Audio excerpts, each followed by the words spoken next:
Cover story now. It's about the women of Nike. They joined the Me Too movement. The New York Times reports that they sent surveys to their peers about sexual harassment and discrimination, then took the results straight to the top of the company.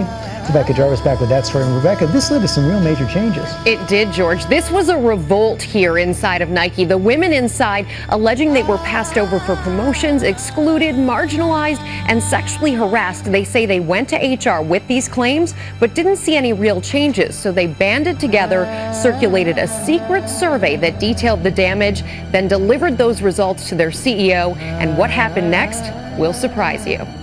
But this morning, Nike is battling allegations of sexual harassment and gender discrimination after a group of women employed at the company conducted a covert survey of their peers. There were years and years at Nike where people felt like there was a toxic culture for women. Rachel Abrams and her colleagues at the New York Times published the report on Saturday, claiming that a group of high-ranking women at Nike circulated the informal survey after several women in leadership roles left the company.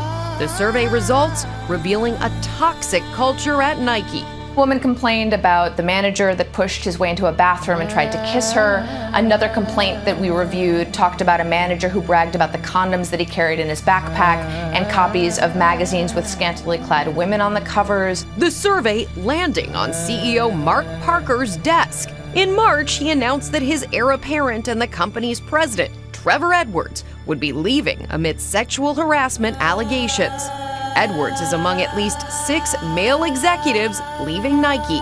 In a statement to ABC News, CEO Mark Parker says Nike is already taking action and will continue to drive change to elevate a culture of inclusion and respect. So, how to solve this diversity problem? There are 5 ways to solve the gender diversity problem from European CEOs, according to a 2016 McKinsey study. First, set up mentoring schemes. All employees stand to benefit from a mentor who will champion their personal development within the company.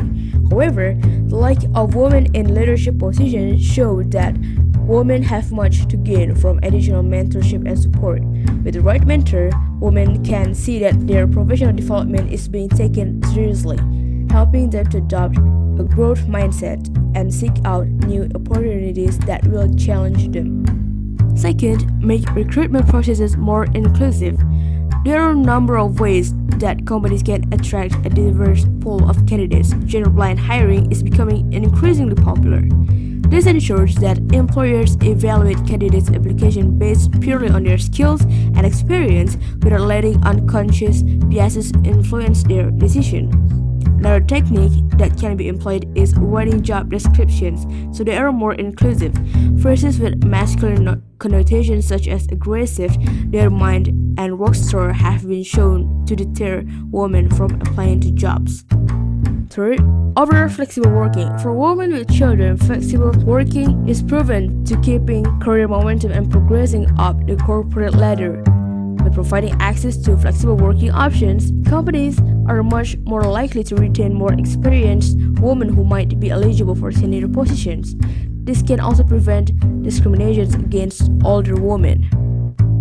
Fourth, improve transparency about pay. The gender pay gap remains an issue around the globe. Nike employees this morning, in which the company announces it is raising the pay of as much as 10% of Nike's total workforce. Here's a quote from the memo that just went out. It says, "We strive to meet the diverse needs of our employees, deliver differentiated, competitive pay and benefits, and support a culture in which employees feel included and empowered." As for the specifics, the memo just says 10% of our population will receive an adjustment across levels, geographies, functions, and brands, all levels, that is.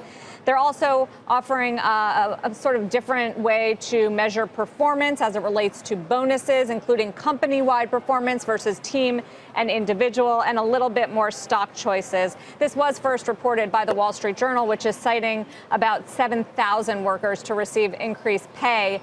They're getting that from the 10% mentioned of the 70 or so thousand employees at Nike worldwide. Guys, this, of course, is interesting because it comes months after a scandal that shook up and led to the departure of more than 11 key executives within Nike. Now, Nike never outlined exactly what that scandal was about, but it related to workplace culture. And from our reporting, we know that there are issues like a bro-like culture and perhaps women not feeling equally represented, paid, or promoted. Issues we've talked about with a lot of companies that really... Fifth and last is create a culture that embraces diversity. One of the greatest challenges to overcoming gender inequality at work is a lack of alignment across different areas of the business. Gender diversity is not the responsibility of one individual. It is an issue that every member of the company needs to engage with.